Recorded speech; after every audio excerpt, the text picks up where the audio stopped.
Okay, so if you remember, in the last video, we looked at a question like this where we had root inside a root inside a root. And in that case, it was an equation.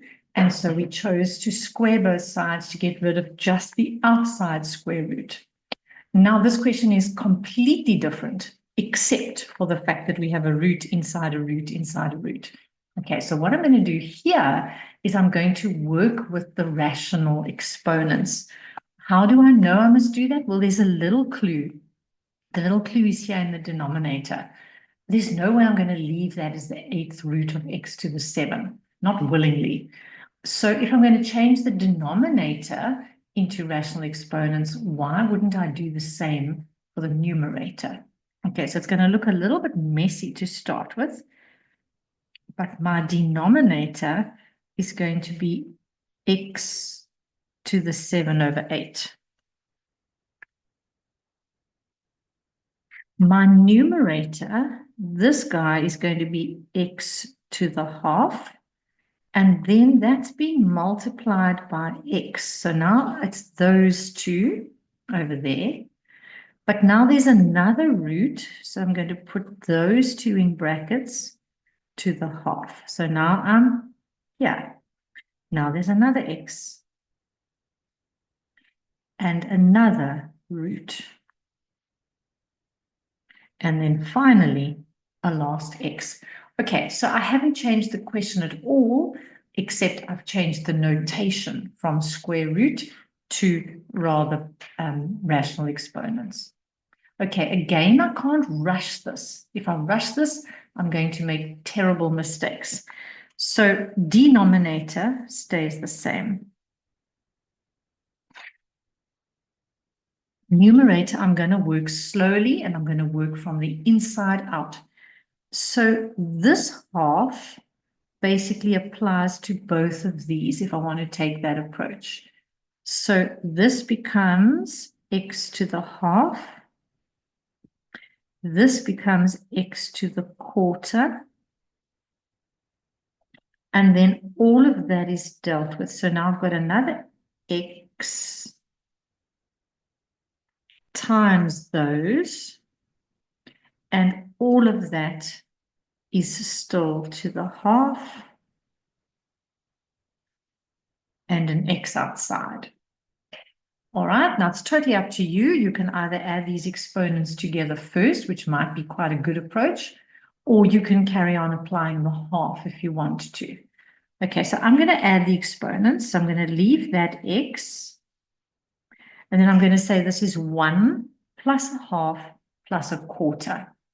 So 4 quarters plus 2 quarters plus 1 quarter. So that's x to the 7 over 4 to the half and x to the 7 over 8 in the denominator. Okay, and by now you're probably seeing just where this is going. If you're not, I'm going to now multiply those two exponents together and look at the magic. X to the 7 over 8 in the numerator, x to the 7 over 8 in the denominator, and they divide out with each other, and you're left with x to the 1. So it's a power of x. You don't even have to put the 1. Okay, so I like that question. That's a neat question, as long as you understand how to work with surds being converted into rational exponents. Okay, this is an old favorite style question. Often when you're working with surds, you're going to try and turn them into like surds. The problem here is that I've got different roots and I've got different numbers inside the roots. Okay, so it's a little bit messier than normal. I'm looking for something that's in common, and also keep in mind the question says show that. Show that in maths is the same as prove that. So I've got to prove that this left-hand side is equal to 120. Okay. That means I'm going to work with only the left-hand side. And when I'm done, my answer should be 120. Okay, can you see that all of these numbers are multiples of 10? And so that's where I'm going to start. I'm going to start with the fact that they're multiples of 10. You can decide whether you want to work with the surds or whether you want to turn them straight into exponents. I'm going to go one step further with surds because it makes me feel more comfortable. So I'm going to keep this one as 12th root of 10. This one is the 6th root of 64 times 10. This one is the 4th root of 81 times 10. And the last one is the square root of 4 times 10. Okay, now I'm feeling a little bit confident because I've got all those 10s. So this first guy is just 10 to the 1 over 12. This is 64, which is 2 to the 6. And now I'm feeling very proud of myself because I can see a link between the 6 and the 1/6. This one is 3 to the 4. Remember, you can use your shift fact button if you've got those nice calculators. And again, I'm feeling pleased with myself because I've got the relationship again. Last one, 2 squared times 10 and to the half. Okay, so now I'm very confident that I've chosen the right thing because of the relationship between the powers. Okay, so 10 to the half gets to stay. Then I've got 6 times 1/6 leaves me with 2 to the 1. The 10 stays just like it is. Let's put a times there. 4 times a quarter is 1. 10 to the quarter. 2 times a half is 1.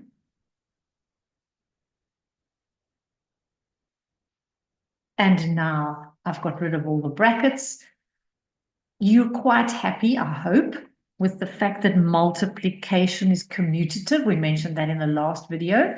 What does that mean? It means that you can change the order and you don't change the value of what you're writing out. So I'm going to bring the 2 and the 3 and the 2 to the front.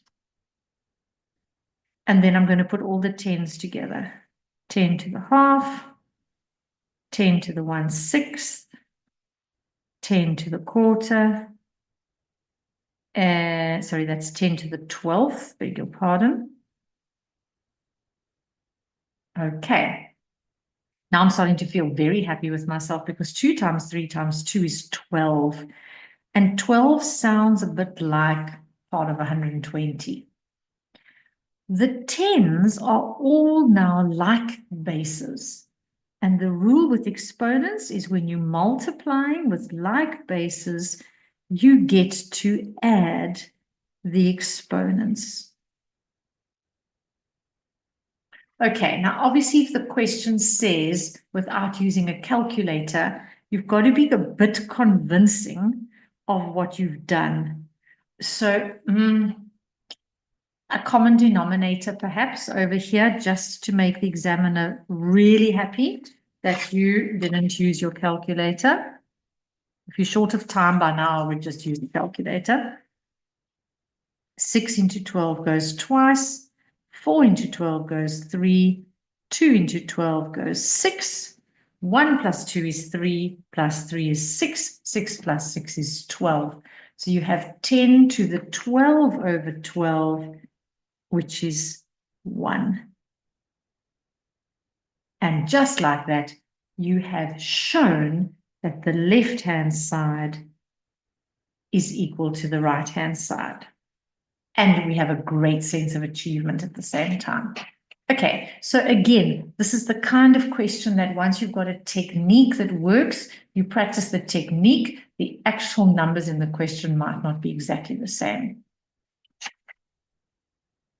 Right, 2 to go. This one, I think you've seen very similar questions before. This is just a particularly nasty one because it's got the surds in it.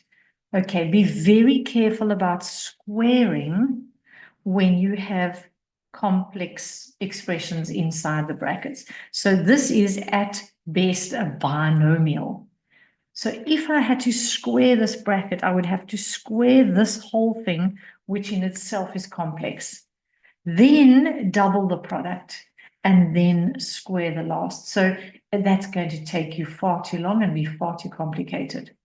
So what we've got to do is we've got to ignore the square for now, and we've got to work with what's inside the bracket. Okay, so let's try and make this a little bit nicer looking. So I'm going to get rid of the surd straight away this time. So 2017 over 2 minus 2015 over 2, 2016 over 2. The root 7, I'm not quite sure if I want it to be 7 to the half or 7 or root 7. So just keep an open mind there. If you change it, keep an open mind that you might end up changing it back at some stage.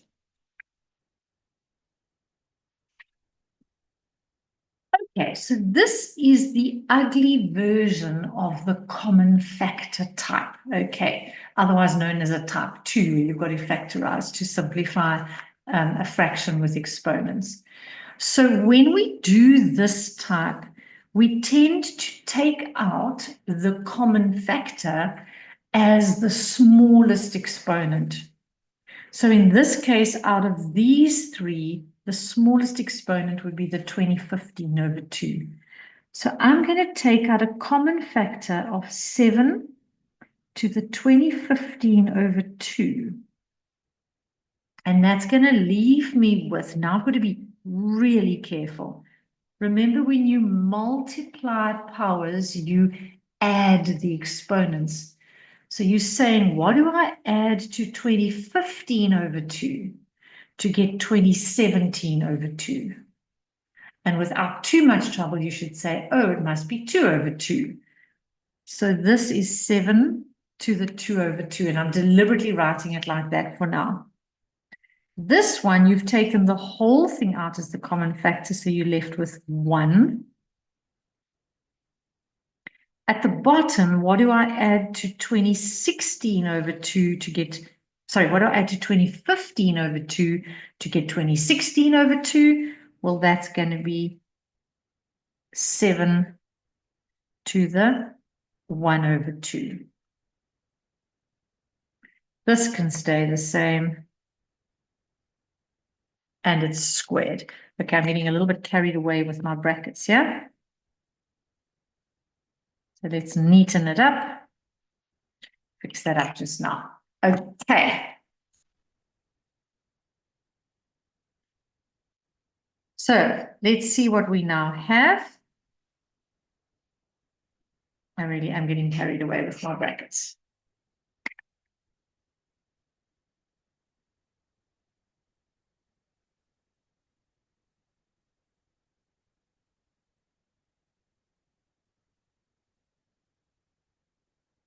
There we are. Okay. That's the good part. So we want to take out the same common factor in the numerator and the denominator so that those ones will divide out with each other. Okay, so what am I left with? I'm left with 7 minus 1, which is 6 at the top. At the bottom, I'm left with 7 to the half, which is root 7. I'm going to put it back as root 7 so that I can now actually see what I'm doing. Okay, so let's just recap. I took out a common factor for the numerator, and I kind of factorized the denominator. And I did that to follow the typical type 2 method where we can divide out by that common factor. All right. So now I'm squaring a binomial. So those who don't like shortcuts, when you're squaring a binomial, you are writing it out twice. And now, firsts together gives me 36 over 7. My outers, when I multiply 6 over root 7 times root 7, remember this is root 7 over 1. So the root 7s will end up dividing out with each other, and I'm left with 6. Inners, same story. Last, root 7 times root 7 is just 7. Okay, is that a beautiful number? No, but it's not nearly as scary as it was at the beginning. So 6 and 6 is 12 and 7 is 19. 19, and then over here we've got 7 5s are 35, so that is 5 and 1/7. So 5 and 1/7 plus 19, which is 24 and 1/7, which you can also put as an improper fraction if you wish. Okay, the instruction did not say without using a calculator, but it should. And they would like to see all steps of working. Right, 1 to go. This is possibly one of the cleverer questions I've seen in a while. This question came from the May-June rewrite matric paper, 2023. Actually, I'm now thinking it's maybe 2024. Determine without the use of a calculator the value of, here's the magic words again, the value of. When it says that, it doesn't mean simplify, it means your answer must be an actual number.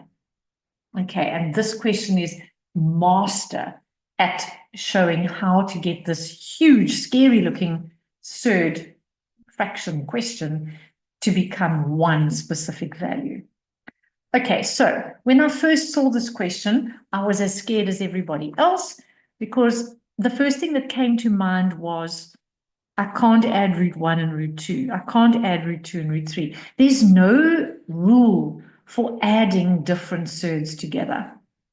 Next thing I looked at was, but they're fractions. And there's 99 fractions here. And in every case, the fraction has a different denominator. So if you're adding all those fractions with different denominators, the common denominator is going to be huge. So that's also not a good approach. So here I'm sitting trying to add fractions. I can't get a common denominator. I can't get rid of the surds. So I feel a little bit stuck. And then suddenly out of the blue, something new pops into mind. And that is that thing that we spoke about in the first video called rationalizing the denominator. So all I'm going to do is I'm going to take this first term and I'm going to examine it a bit more closely. And I'm going to say, let's make it